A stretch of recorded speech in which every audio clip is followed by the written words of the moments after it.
Yo, what's up, gamers? Today I wanted to talk about an unreleased title that has ties to another game that I used to really enjoy playing growing up. One that has me a little skeptical of its future. Now, if you haven't noticed by the video in the background, or you just aren't aware, the game I'm talking about is Vindictus Defying Fate. Now, before we get into the meat and potatoes of why I'm worried about this game, I want to talk a little bit about this game's developer and what they've done in the past that makes me skeptical. That developer being Nexon. For those of you who don't know, Nexon is a South Korean game developer and publisher responsible for games that you may have heard of, like Maple Story, or more recently, The First Descendant and The First Berserker. If you've played any of Nexon's games, then I'm sure you can guess where my worries stem from. If you haven't, let me elaborate. Now, I can't speak on behalf of their most recent title, The First Berserker, simply because I haven't played it. But every other one of their games that I have played suffers from the same issues. These issues being that Nexon finds a way to monetize almost every aspect of their games. Growing up, I played one of their games known as Combat Arms. If you aren't familiar, it's a free-to-play first-person shooter, with free-to-play being in air quotes. See, Combat Arms is free-to-play. However, there's a multitude of microtransactions that if you don't buy, you're putting yourself at a significant disadvantage. See, in Combat Arms, there's this global chat akin to an MMO, in which you can list items for sale, talk to other players, etc. And in order to speak in this chat, you need to purchase megaphones. Essentially an in-game item that allows you to speak in the server you're currently in or across all servers. And you might be thinking, well, that doesn't really seem to put you at a disadvantage. And you'd be right, but let me tell you, the monetization gets significantly worse. When I say everything is monetized, I mean literally almost everything. So, in Combat Arms, there's these loot crates that you can get in-game from killing other players, and a multitude of other ways. These loot crates have different names based off of the potential role of loot inside the box. Think of these as the Nexon equivalent to Counter-Strike's loot boxes. And yeah, they operate almost exactly the same way. However, there's an insane catch. So, to open these loot boxes, you obviously have to buy keys. However, unlike Counter-Strike, the loot you get out of these boxes, be it weapons, new character upgrades, etc., aren't always permanent. That's right, you can pay for loot boxes that offer loot that you may not even be able to keep. And it gets deeper. Almost every single thing in the game that may offer you some sort of advantage over your standard character is monetized. Want a bigger backpack to hold more guns or equipment? Monetized. Want more armor to give you additional damage resistance? Monetized. And it keeps going. You want a different gun? Monetized. You want a different grenade or knife? Give me the money.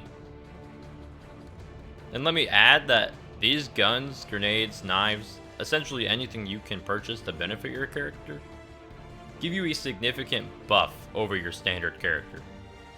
And mind you, there's levels to this monetization. You can spend real money to rent all of these items. Yes, rent. Not own, you heard me, rent.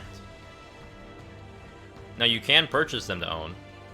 However, there's no way to purchase these weapons by simply using the earnable in-game currency. You can use the in-game currency to rent these weapons and equipment, but even then, some of them are locked behind real-world money. And on top of all of that, the in-game currency is an absolute snooze fest to obtain. Now you might be asking, how does any of this in any way involve Defying Fate? And that's because a lot of these microtransactions made it over to Defying Fate's predecessor, Vindictus. Vindictus, as described on Steam, is an action-adventure MMORPG. And I'm sure by now most of you know how MMOs tend to be monetized. On screen now is the Vindictus wiki page for all microtransactions available in their in-game store, known as the Supply Depot. I think it's pretty safe to say that they go above and beyond most MMOs' monetization strategies. Now, that's not to say you can't earn a lot of these items in-game, but just like combat arms, it's a snooze fest. Of course, like any MMO, you can purchase cosmetics for your character, and the megaphones we saw in combat arms have carried over as well. But as you see on screen, it gets worse. You can buy AP blessing stones that essentially grant bonus skill points to level up your character's attributes. You can purchase goddess graces for an individual or for your party, which revive you or your party depending on which one you've purchased. You can buy fusion runes that allow you to merge the stats of one item to the appearance of another. And on top of all of this, there are still items that you can purchase that are not permanent. Now, there is way more than what I've just listed, and if you want to see it for yourself, you can pause the video here, or you can go look at the Vindictus wiki page for the supply depot. So by now I'm sure most of you have figured out why I might be a little skeptical of Defying Fate. Defying Fate is supposed to be a sort of spiritual remake of Vindictus, but instead of being an MMO, it's now a single-player / co-op action-adventure RPG. Now, I don't know if it's going to be free-to-play like Vindictus, but I really doubt it. I assume them stepping away from the game being an MMO was to cut costs on hosting servers. And that's where my skepticism begins. I did play the first alpha. The gameplay feels smooth as butter, and though the game looks absolutely gorgeous, that won't stop me from being concerned about how they're going to monetize the game post-launch. Vindictus itself has a pretty decent-sized roster of characters. And if they were all to be ported over to Defying Fate, what's to stop them from charging us for all of the same cosmetics again? Or even worse, charging us for those characters? What's to stop them from porting over the cash shop and selling us goddess graces or AP blessings? Because Vindictus itself has so much content, seasons, different maps to explore, raids, new boss fights, I imagine they plan on porting all of that over to Defying Fate, and keeping Defying Fate alive for years to come. However, if the gaming industry nowadays is anything to go by, then I imagine they're going to drip feed us this content, and potentially try to sell it to us as DLC. Now, I might be extremely pessimistic based off of how they've treated their past titles, but like I said earlier, the game looks gorgeous. Over on their Twitter, you could see images of some of the towns, landscapes, and characters that they've been working on, and to say it looks stunning would be an understatement. From what I experienced in the first alpha, it plays really well.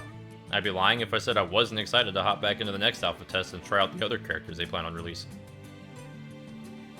However, I think it's important that we stay wary, as I think the points I made previously about microtransactions are big reasons why some of their free-to-play games like Combat Arms and Vindictus are now essentially dead.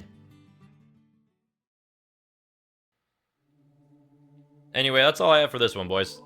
As always, let me know what you guys think in the comments below. You think this game will be riddled with the typical Nexon microtransactions that we've all become way too familiar with? Or will they surprise all of us and drop the most badass spiritual successor to Vindictus? In the end, only time will tell. Remember to like this video and subscribe if you want to see more content like this. It's been real, y'all. Until next time, peace.